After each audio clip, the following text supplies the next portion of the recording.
Oh, there we go. We are live. Hey, everybody. This is Matt with Rage of Steam, episode 4.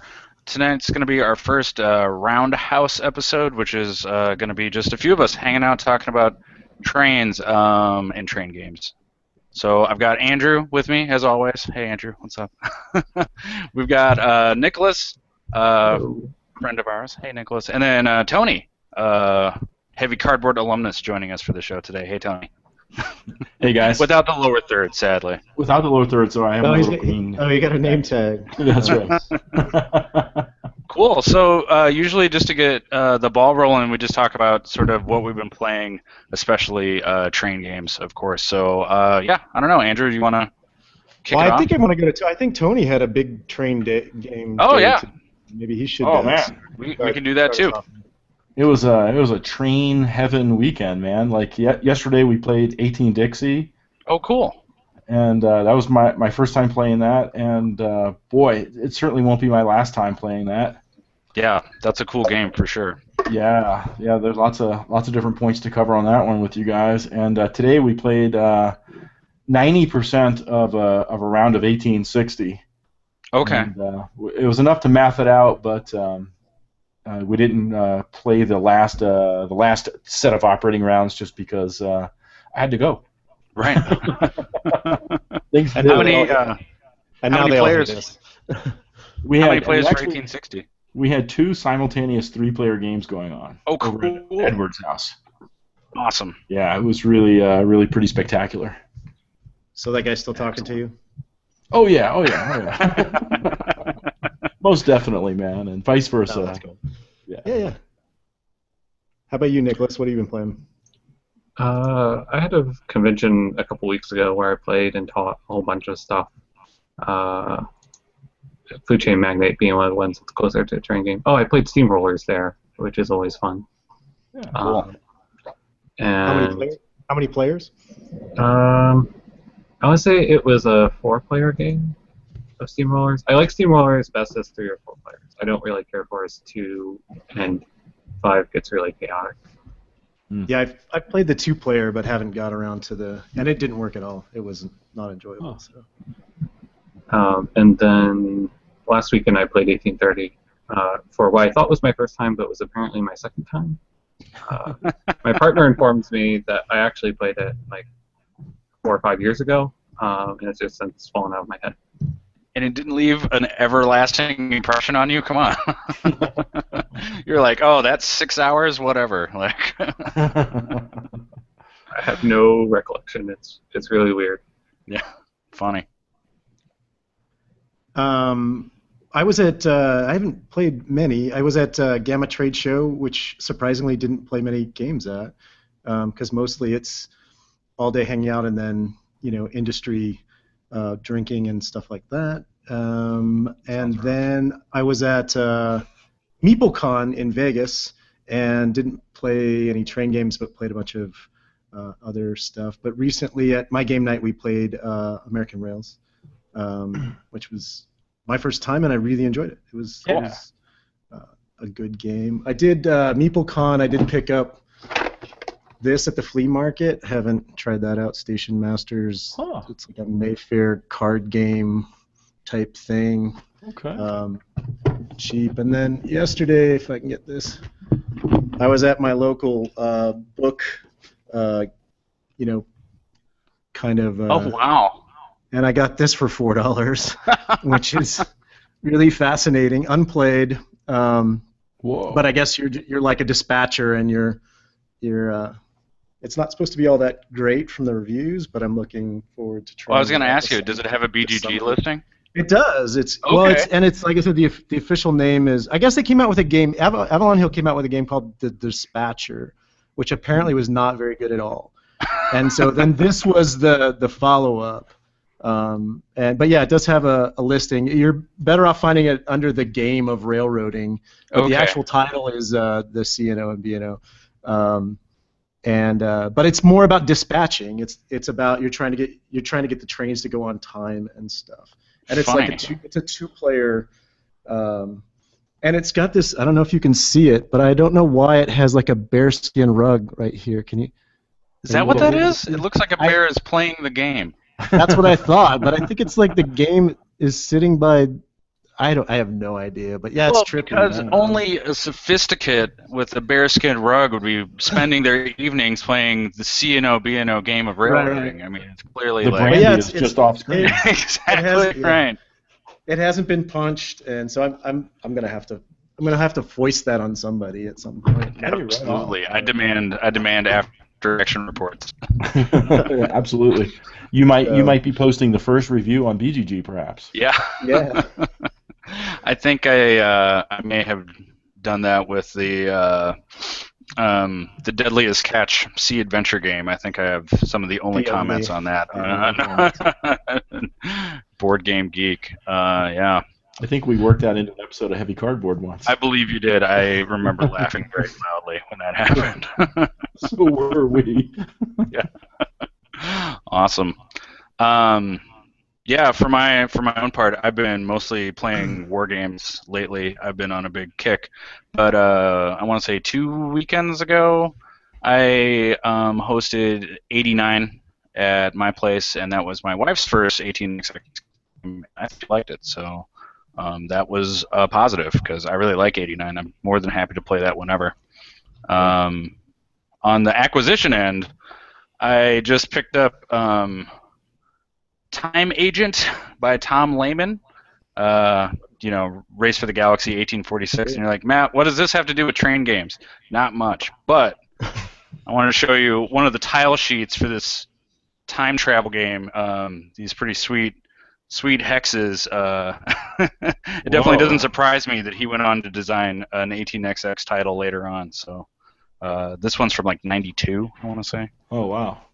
Yeah, it's just a big sprawling kind of adventure game, but I thought it was funny. So one of those things, you lowball a bid in an auction and you find yourself an owner of Time Agent. For good or for ill. Yeah, hopefully for good. I hope to do good with Time Agent. We'll see how it goes. I'll trick somebody into that one. The board just looks like an absolute riot once all those pieces are out on it. It just looks, I don't know how the movement works, but it looks really complicated, which is appropriate, I suppose. So I think through time. Yeah. Ooh, I didn't see Nicholas's B&O. Very good. In your lower third. That's excellent. Yeah. So I was at Gamma, and there were no train games coming out from publishers there. Yeah. So, but I did see a couple coming, and maybe you guys have some that I haven't seen. So Tramways, Albon. I'm gonna murder his last name. Is it Viard? Yeah. Viard. Sounds good. It looks like that's gonna kickstart in April. North American Railways from Spielworks is Pierre Sylvester, and that's coming probably Essen from what I remember, but I think it's slated for Essen, right? I think. Essen, yeah. Is that one cards? Is that a card game? Am I mixing? I don't know.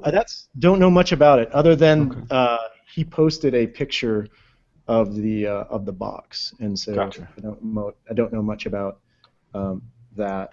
But yeah, he mostly does releases those games at Essen, I think. And then Orient Express, which was announced as the follow-up to 20th Century Limited, which I don't think had. Game from last year. Yeah, but I don't Has think anybody played 20th Century? No. No. No one's played much. It's almost unplayable because of the board, from what I hear. Well, I've looked at the board, and it's very hard to read. Bummer. Yeah. Was 20th Century Limited the Jeff Horger game? Yeah, Jeff and Carla. Yep. So it's kind of like a beefier Transamerica or something like that, I think, if I remember. I'm remembering this all correctly anyway. That's my vague recollection as well. Yeah. Yeah. I think I remember hearing mixed terrible. about it. But I started investigating 20th Century and said, I don't think I'm going to be interested. Right. But I don't remember why. And then so this is the sequel. So Orient Express is the sequel. Players create passenger routes of some of the most famous railroads in Europe. When regional company routes are scored, they are removed from the board as these routes have been nationalized. The game is very flexible, allowing players to choose which regions to build and which ones to connect.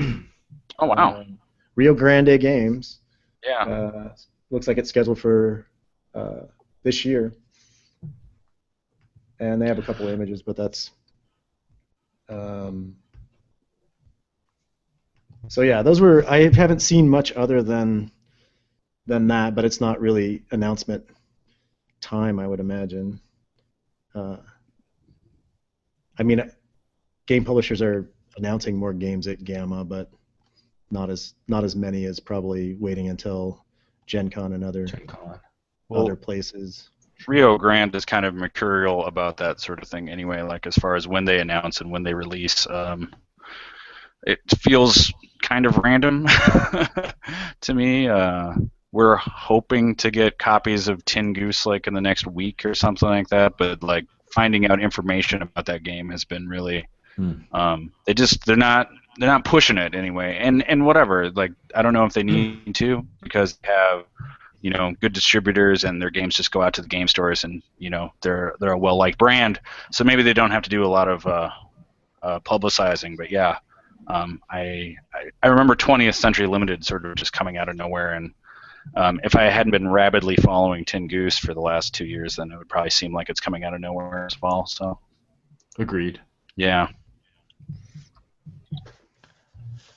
1822 is coming out soon. From All Aboard Games is going to be publishing that. That's right. Yep. I know Scott's been doing some playing of it locally. Okay. I have the rules somewhere. I haven't had a chance to look at it, but yeah, Great Britain. Yeah. Do you know if he's planning on getting that out this month, next month? No, I got to see him. I helped organize like an 18xx. We called it a boot camp at our game club, and he came out for that, and you know, was mean and trained games to some new people. So that was it's the best to learn, right? Like, well, there's, you know, have Scott come in and trash your company and buy all your trains, like, you know. The listing on BGG says there's strong incentive not to spend all of your capital in the first round. So I'm kind of interested in exploring. That is interesting. Yeah, no, I don't know what his production schedule is for it, but I know that it's in, like it should be ready soon. So it just comes down to his time. You know, what he's got, what he's able to free up, I suppose. There's another new-ish. It's not really a game yet. I don't know, but the 18 Ireland designer is offering his files out if you are willing to play test it. Mm-hmm. And I don't know, it's got some interesting things. Yeah, I've heard good feedback on it. It sounds like some of the guys that go to the actual like 18xx conventions and stuff, right, I think have had a pass at it at least. And so yeah, it's one I haven't dug into further really. I'm unlikely to build it. Well, I love doing that stuff. Right. And, you know, so I might do that. It's Ireland, so it should be a small, tight map, which I really dig that. And it's hex trains, so trains run a number of hexes, so that can be interesting. But the thing that caught my eye rather was that there's some sort of shareholder voting mechanism for merging companies. Because apparently there's a lot of companies in the game, and it sounds like not all of them are going to do well based on what I read. And if you own one of those ones that aren't being well or not doing well, somehow through this voting mechanism you can merge into a company that's running well. So I don't know. It sounds interesting. Funny. Yeah. How long does it take you, Tony, to build some of these? I don't know. I built 1895 last Saturday. Took about 6 hours or something like that. It wasn't too bad. And then the more you do them, obviously, the easier they get. Or yeah, I think so. On that one, it took that long just because the artwork that O&O Games put out was just, you know, basic and horrible, and so I just redid it all. It's all my own graphic design now. Right? Unacceptable. Unacceptable. So yeah, so that one took a while just because of all that. But it's fun. I enjoy it. You know. Cool. And then the rules for 1844, 54 were posted on Lookout's site. Oh, cool.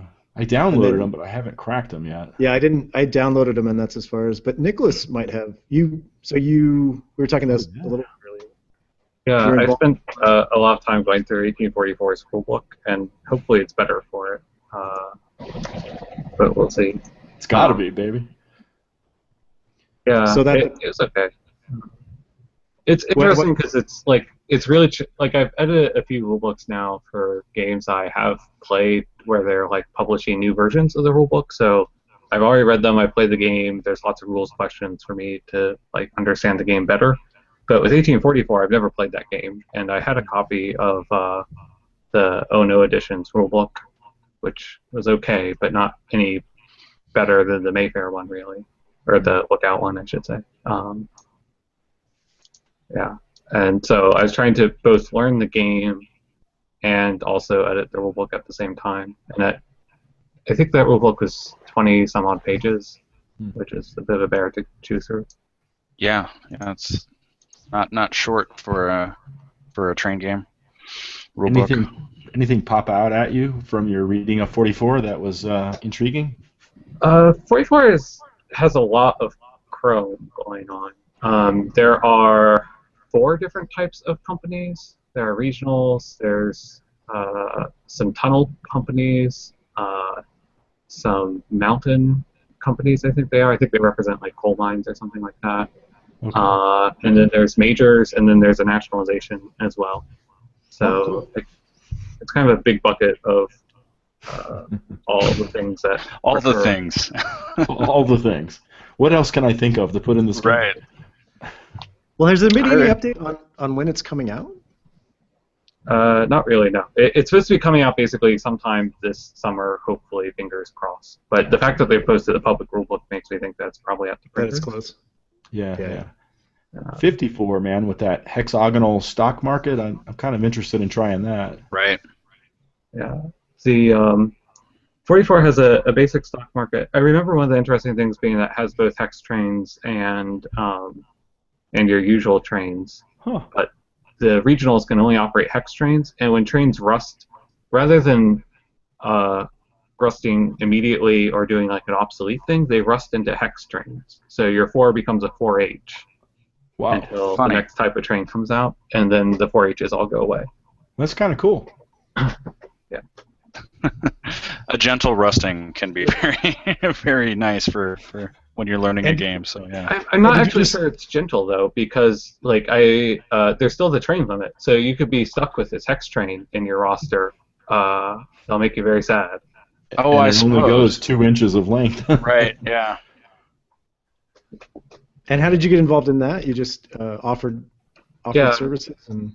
Yeah, I sent an email to Lookout saying that I was willing to edit.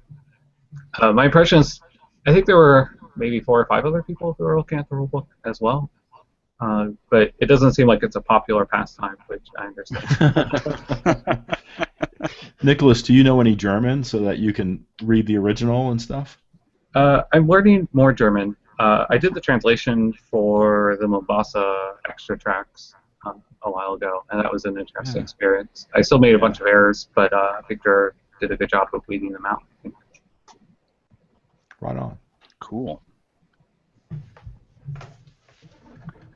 I enjoyed reading the AAR of your 1830 game that Chris Klarman, is that right? Yeah, that he put together. It sounds like it was a very atypical kind of 1830 game, but it was fun to read about.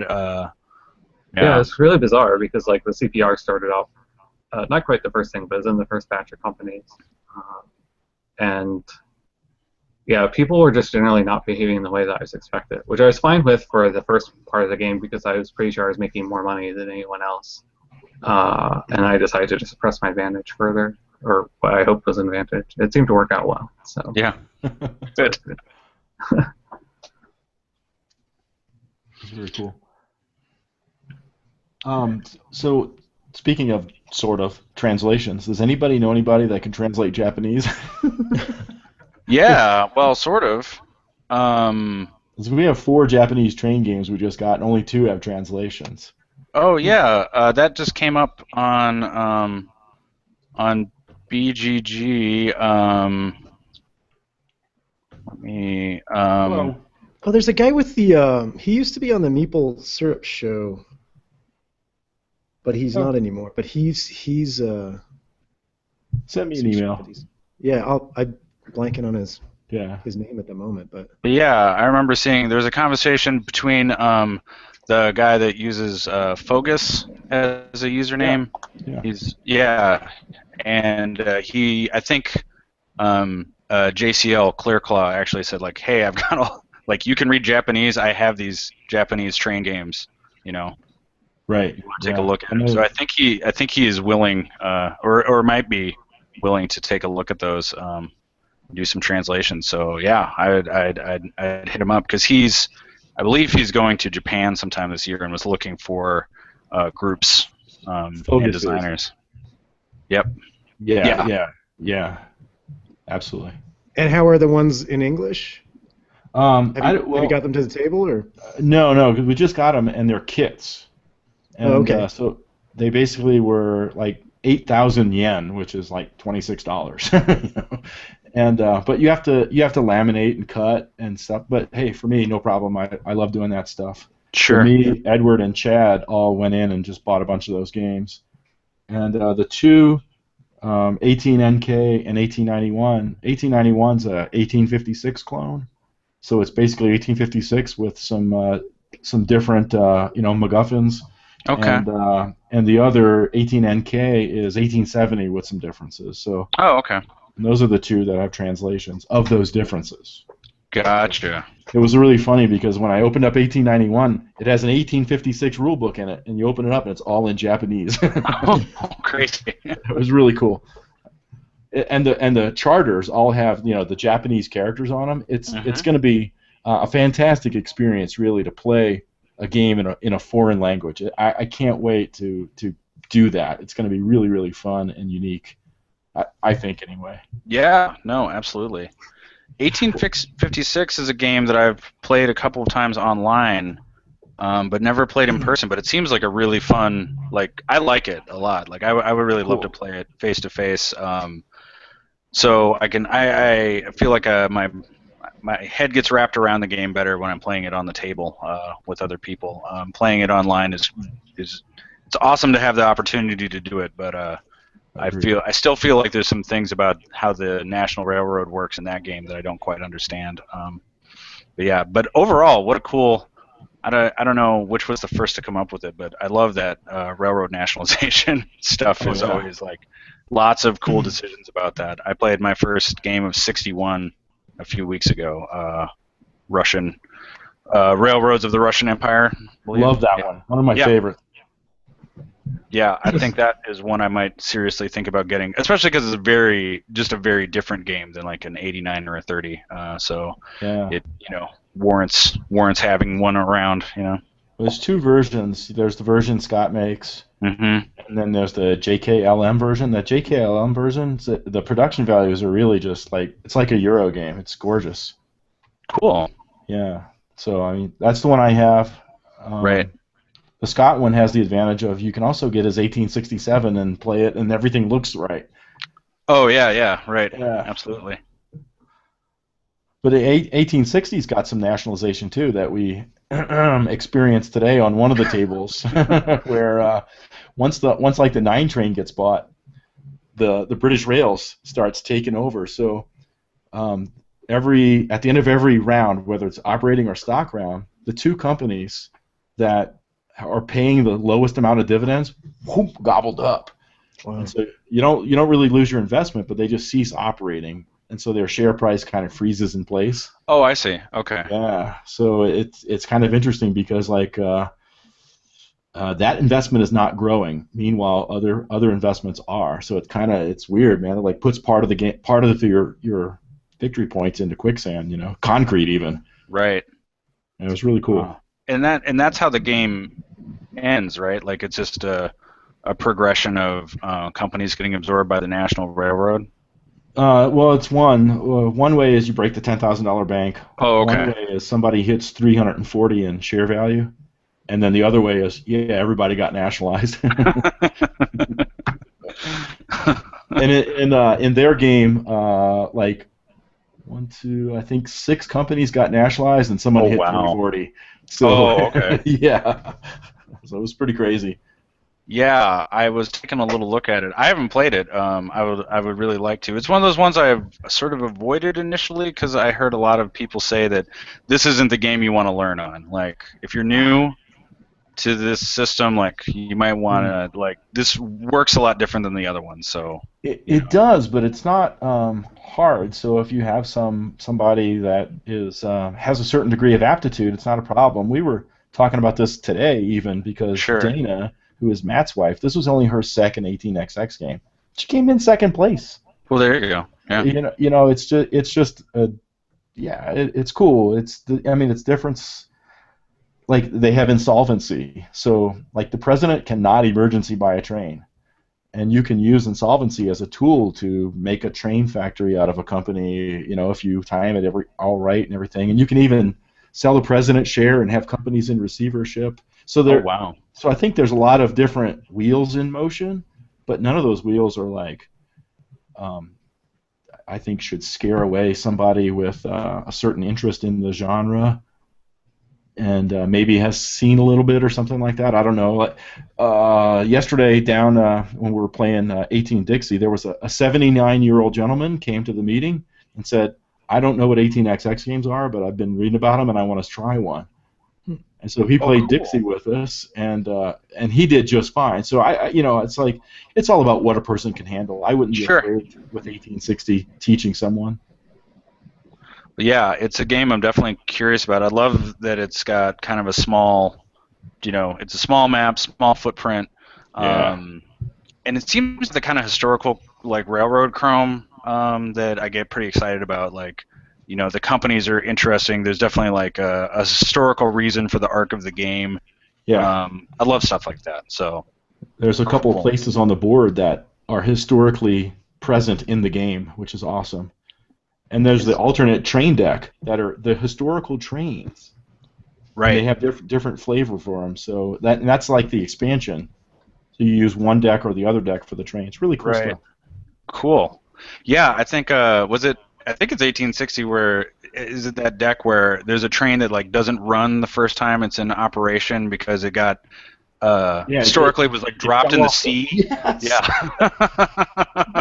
But there's lots of little flavor like that in that deck, and the trains kind of like there's a little bit more elasticity in the rusting. Like this 2 train will last longer than that 2 train, and just funny.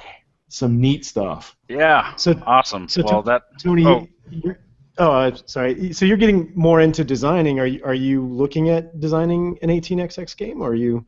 Yeah. I've been reading and researching about Cuba. Cuba was the 7th country in the world to have a train network, and they even beat their colonial masters by like a decade or so, Spain, in having a railroad. Sure. And the railroads were really all about getting sugarcane from the plantations to the processing and the ports.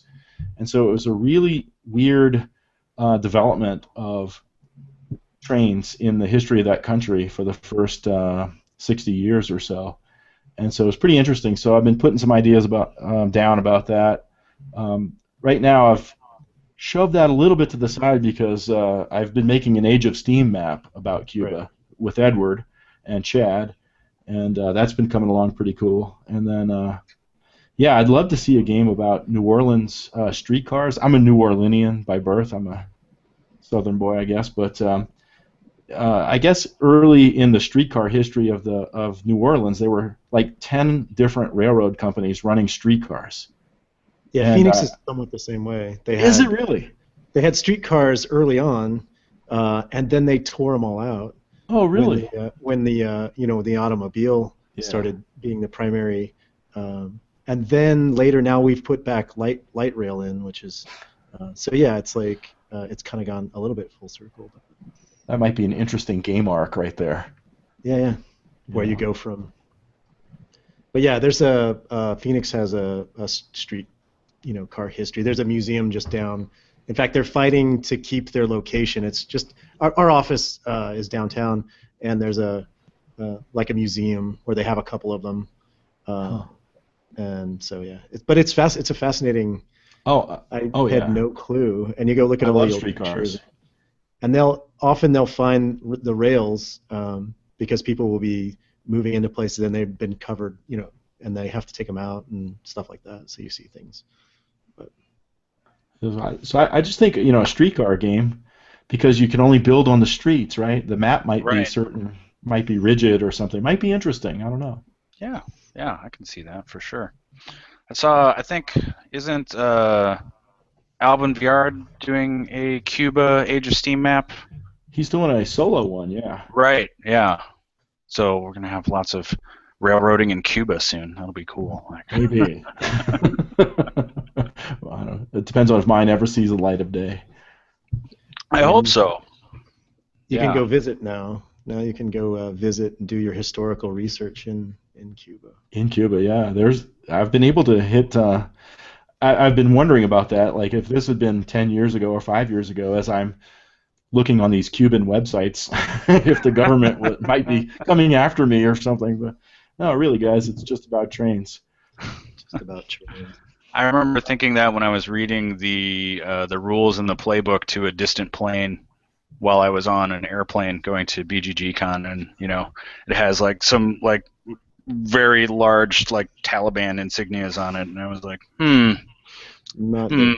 maybe I Yeah. should find something else to look at right now. Like, The air marshal sits next to you. yeah, no, guys, it's just don't worry about it. It's a game. Didn't people actually have trouble getting copies of Cuba Libre mailed to them? I think some people their mail got flagged when they were ordering Oh, copies of the wasn't it game. like it was like PayPal? PayPal was declining That's it. the Yeah. transaction, and I think that's what it was. They were like declining the transaction because of the name Yeah, or something. they're like, Something. you want to send That, $80 for a copy of Cuba Libre? that happened to me just recently. I sold my Euro game, Cuba, and PayPal said, "Whoa, hey, we're flagging this. You might No get your money kidding. in like 72 hours or something like that." But it Right. cleared quickly.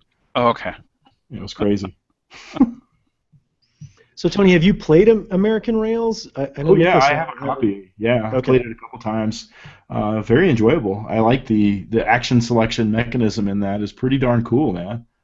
and that's what worries you, right, Nicholas? We were Oh, kind of having a Twitter conversation about the way that you select your actions. yeah. Mostly just because in a lot of the other games I've played, proximity, like knowing who's going to come before and after you is important to at least my decision making.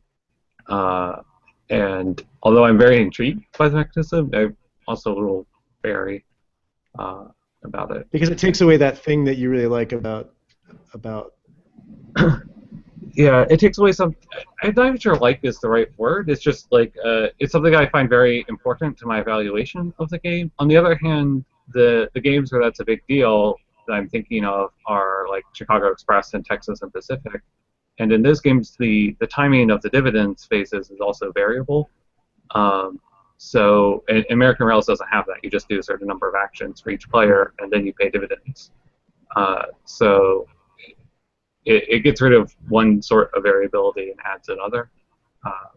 So I'm not horrendously worried about it. I do have a copy that I hope to play sometime. Good. Yeah, we You played should. 5-player. The group really enjoyed it. They're not, they've had a little bit of experience with the 18xx and some other stuff, but it went over really well. Cool. Mostly, they have a Euro background, and so it fit right into, a little bit of there was at the beginning not knowing how much to buy stuff for, which is like, when you first play that type of game, you're like, well, I'm not sure how much I should spend on stuff because how much do I need, that kind of thing. But once we got past that, it worked out. But I like I said, for me, I enjoyed the, somewhat the action selection is kind of part of the game, right? Like, Yeah. okay, I know I want to do this because I want to be first the next thing, and I have to mitigate some of that stuff. Was that your experience, Tony? Absolutely. Absolutely. And like just with other games, including 18XX games, that type of result is present there too. Like in 1860, your stock can go up 1, 2, 3, or 4 places. Now all of a sudden, someone else is going before your company. So, having the variable turn order is definitely something that's in lots of games. And Nicholas, definitely try it, buddy. American Rails is pretty cool. How does it? I haven't played Chicago Express. How does it? How does it relate Boy, to that? Have you played? Oh, once, too long ago to think about Too long it. ago? Yeah. No. I was trying to. I mean, I have it. I just had. I'm the opposite of Nicholas. I have Chicago Express. I haven't played that, so need to dig that out and Yeah, do that. Yeah. So. I love Chicago Express, but I haven't played American Rail, so I can't I can't comment on how they compare. It's a beautiful edition, though, too. Quinn Games, is that what it is? Yeah. Quinted Games. It's really well done. I remember it being kind of spendy when it came out. Compared to like the Queen editions. I mean, I enjoyed it. But, yeah. And I was just thinking. I remember when it came out, I was like, "Am I going to spend this much money on an import game that is like 80% just like this other game I already have and love and play?" So. And then the designer has, I think the designer has an 18XX game that hasn't been published. 18XX game hasn't been published.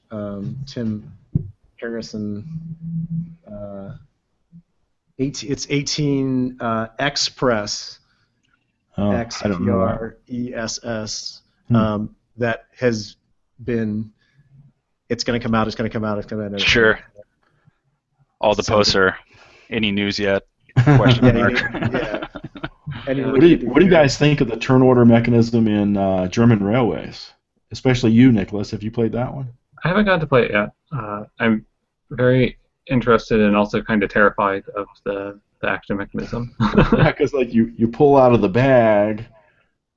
Yeah, it's pretty crazy, and the number of chits you have in the bag is related to your investment, right? So like, if you're doing really good, you might not get a turn. Hey, but you're still doing really good. Yeah. On the other hand, I'm a little afraid of it just because it's random, and that always frightens me. But on the other hand, it seems relatively reasonable in that if you're doing well, you have less of a chance of being able to take actions to like alter your position. Right. So other people sort of get a poke, hopefully, to improve their situation, which I like the concept of quite a bit. I keep thinking a lot about how to make games more approachable, particularly like train games and investment games, because they're often super opaque. It seems like German Railways has a form of catch-up mechanism that isn't totally offensive. Nice. Yeah, I'm not a big fan of the random bag drawing stuff, but I enjoy the game. I did recently play Irish Rails, I think is the name of the Winsome game. Irish Gauge. Irish Gauge. That's what it is. Oh, love that game.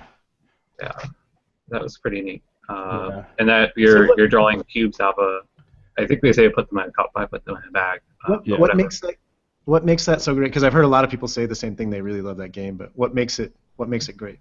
What I like is that the different companies in the game have different numbers of shares, and the shares have some different values on them printed on them. So it makes the auctions are just at least at our table, the auctions are just brutal for those shares, just knives and daggers and guns and grenades. So it's like a fairly common Winsome formula where you can like build, and when you build, you have like some number of build points to spend that are vary by the terrain type. So you can do like 2 builds and 1 type of terrain, but if you do a different type of terrain, then you're only placing 1 track. Whereas if you're doing like the super simple, you can place up to 3. And the stock price, the share price is enforced to go up because each share down the stack cost has a minimum bid greater than the earlier ones. So at the start of the game, like the minimum bid's like $5 or something really small like that. At the end of the game, it's like a minimum bid of like $13 or $20 or something. And then the payouts are more interesting and dynamic. I think in a sense friendlier to new players because you draw cubes from a cup, and that tells you what networks are actually going to pay. Yeah. What cities? And why do you think nobody's picked this up as a winsome game to republish?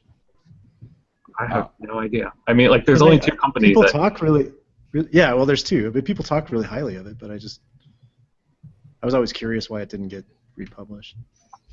Yeah, I don't, and it could be in the works for all we know, right? Right. For all I know. I was told that it took 5 years for Queen to get Paris Connection done, and Wow. that's a SNCF, and Yeah. I was told that by someone who should know, let's say. So for all we know, someone's working on Irish Gauge right now and just taking a freaking long time to do Sure. it. And I hope they do, because it's fantastic.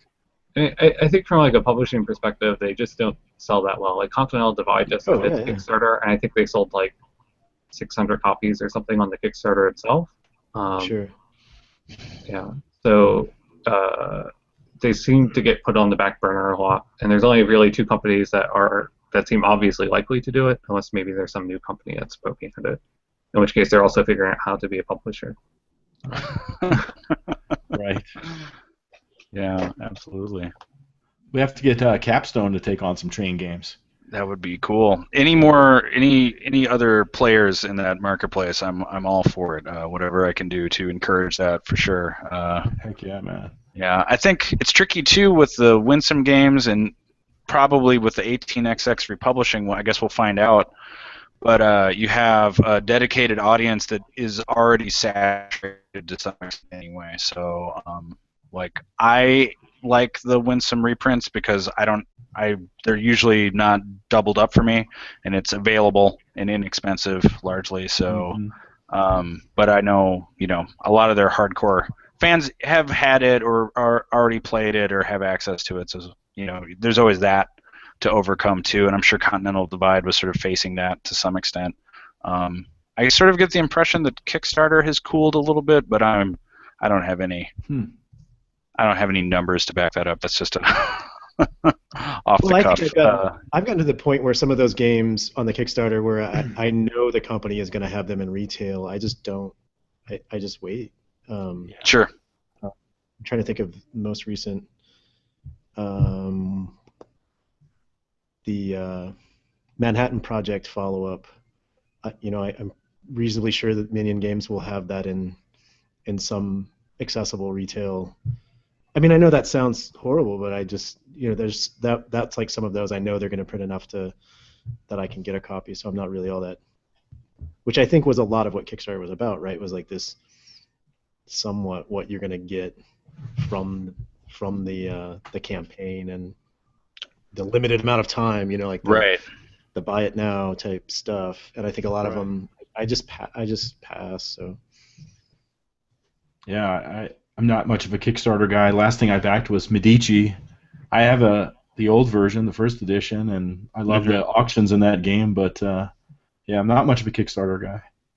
My partner has the most ugly version of Medici ever. It's like one of the ugliest games I know of.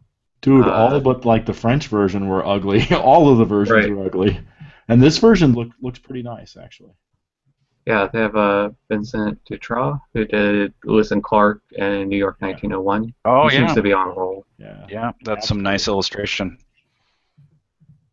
For sure. I think I was looking because I was curious. I think the last game I backed on Kickstarter was the first Indie Cards and Boards expansion for Snowdonia.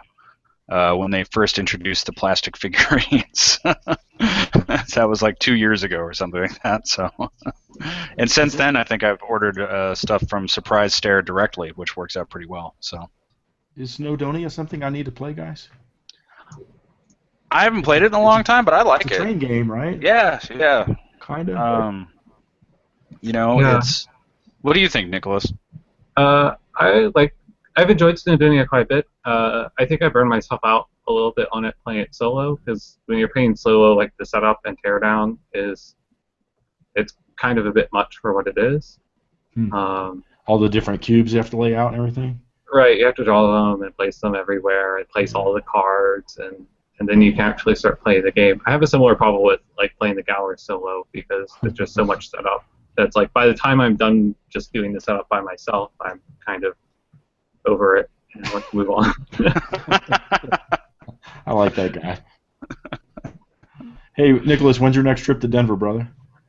Well, I'll be there next month for HeavyCon. For HeavyCon, yeah, okay. Yeah. Nice. Outside of that, I don't know. I know that May is going to be a bear of a month for me because I have HeavyCon, I have Geekway, and I also have a work trip to the San Francisco area. Okay. Well, you occasionally get here, and we want to make sure we game with you when you do, and you have a chance to. Yeah. So are there games set up ahead of time for HeavyCon, or how's that working out? Or is it just going to be open, or? Yeah, it's totally open. Anybody can play whatever they want. There's definitely some games that you want to plan for, and 18xx is a lot of those, right? So, like I plan to play one 18xx game each day, and then the other half of my day will be whatever I want to do, whether it's help Edward run the show or play something. There's some wives coming that don't really like the heavy scene. I might just play something with them, or that just be whatever I can be to whomever. So half scheduling and then half just Yeah. leaving it open to chance and. So 18xx games, you kind of need to plan some of those, and like the big Mega Civ and stuff like that. So these big games are being planned. But it's open. Like, do whatever you want. If you think you need to pre-schedule something because it's some sort of a beast game or whatever, then that's what that list is really for. Cool. Yeah, I generally try to avoid scheduling games these days that are less than 3 hours, just because there's so much overhead usually in actually scheduling the game, and I end up having, I find myself not playing anything for like an hour beforehand just to make sure that I'm ready at that time. Yeah. Right. Yeah, I'm hoping to get in a bunch of 18xx there because I'm relatively new to it. I'm a little sad that my partner can't come along because she's much more experienced between the two of us. Oh, really? Yeah, she played. Oh, wow. She's played like 1830, somewhere in the range of 50 to 100 times. What? And I've played it twice now. Hey Matt, we can you book her? definitely got to get some gaming with her. Matt, can you book her for the next show? Absolutely, I'd love to. Yeah. Heck yeah. Yeah, we've been talking 1830 all this week on Twitter, so yeah. Right Absolutely. Yeah. We'll I'll reach out. Very, very Yeah, we talked a lot about why it's good to ruin companies in 1830 and running that to your benefit.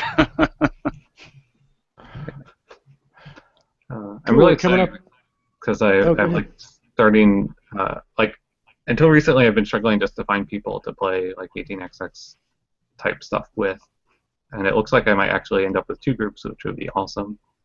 We'll see how it goes. Locally? Yeah. Oh, very cool. Cool. So then when me and my wife are out there in a couple of weeks, we'll try and find the train game crew. Yeah. Nicholas, 1860 is supposed to do very well with 2. Just, if it's just you guys. Yeah, I've had my eye on it. I've done a lot of reading over the last year or two. I have 1862 at the moment in the queue. Yeah. But I've sort of been working myself up to that one. Yeah, agreed. That one looks really cool. And do you guys do any of the online play? Like, I think somebody had mentioned. Yeah. Like 18xx. Yeah, I'm playing a game of 1880 right now with Matt and Todd. Oh, okay. And I played 1889 before. I sort of hope to do more play-by-email stuff. I'm like in 2 games right now that are just taking a really long time. So I'm hoping to get back to playing something a little bit faster paced. Wow, Because I'm of weird. Because of the participants, or just because life gets in the way, or the game's taking a long time? It's just I don't know. It's weird. Like basically, I find that if a game that I'm playing online sort of falls out of its rhythm, then sometimes they get back into it, but other times they sort of inch along at an incredibly slow pace because people sort of have lost state, I think, of the game, or they're just busy. one of the two, or probably a combination. Yeah. Yeah, and I'm weird because I just don't have any interest in online. Life is busy, so Well, I'd rather play at the table. right, and I think a lot of the reasons I got into the hobby was to get away from. I mean, all of my work was at the computer, all the time, and so it was really Same that here. escape from the computer, and the socialization. So, but I could imagine that, like I said, finding people to play in groups for some people might be difficult. So, Well, and I think you'll find that like two of the most enthusiastic online board game communities are the 18xx community and then the war game community, War game and community. you've got the same problems for both, where it's like long games. How do you Yeah. get them played? Right. Nicholas, what's this survey party, dude? So Survey Party is an iOS helper app that can compute your routes for you. So it'll tell you like what the optimal route is and show it to you on the map No. and tell you how much it's worth. Okay. Which is like I just downloaded it. it's like my favorite part of playing with by email with Rails. Like it's the only real upside there. Yeah, and I think it's tremendously useful to sort of speed up the game. Let me see if I can pull it up here.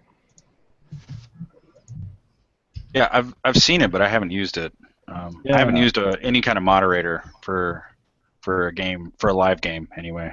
I saw one of Nicholas's older tweets about it. I'm like, whoa, what is this? And I just downloaded it yesterday, and I haven't explored it. But yeah, I agree, Nick. It sounds like it could definitely save time.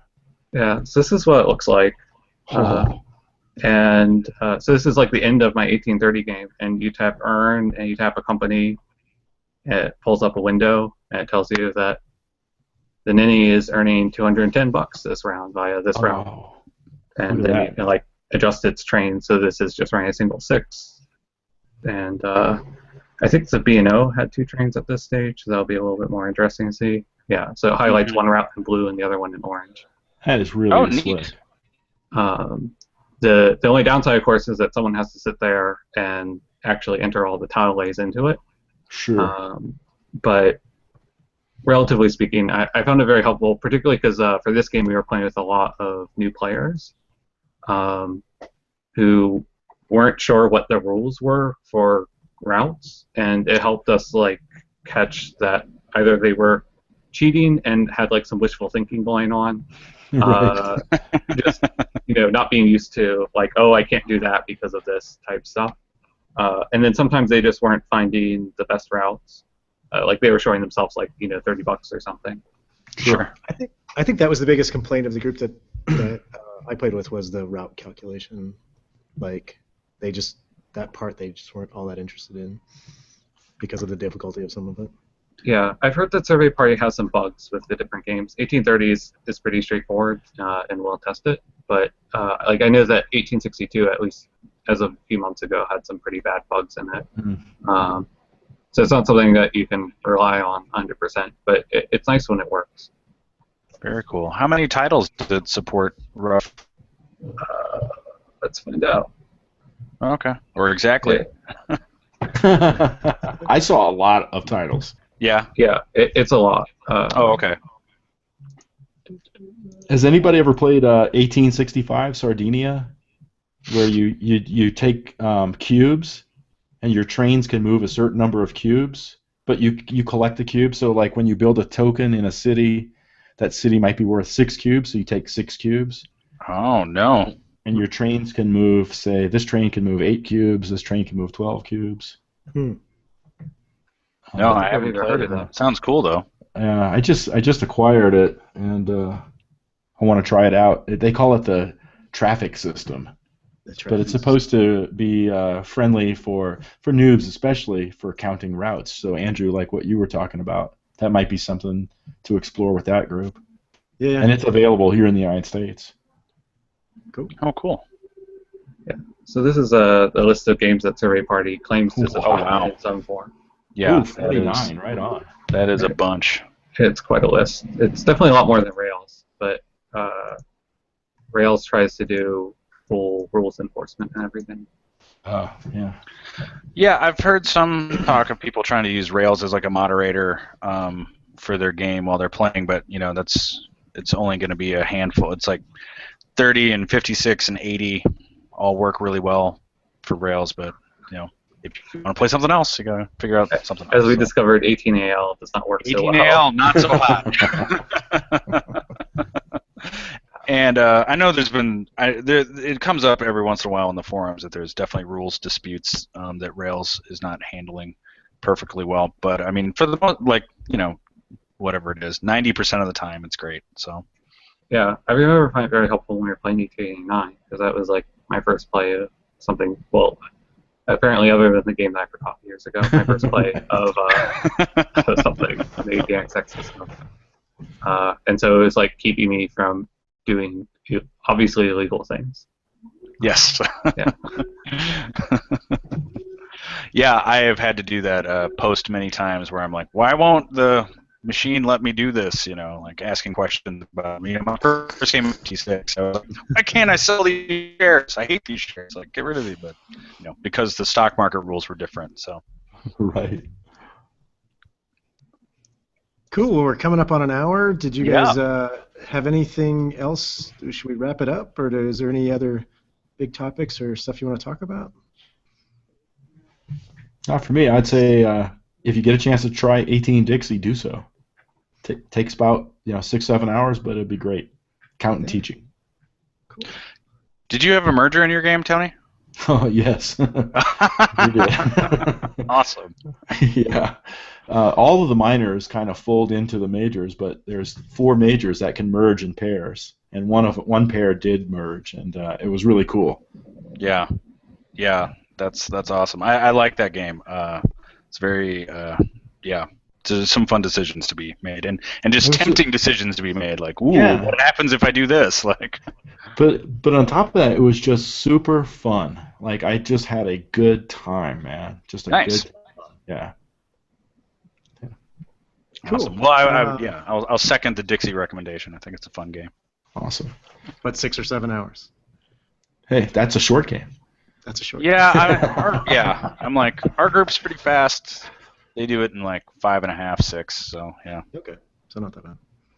Yeah, as I'm trying to introduce people, I'm trying to pick mostly shorter games. So like, I just ordered a copy of 1889 for myself, and I decided to pick up a copy of 18 Mechs as like a stepping stone. Cool. Game. Yeah, right on.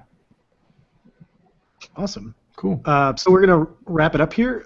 If you want to find us, I'm at Long Creative on Twitter, and Rage of Steam is at Rage of Steam.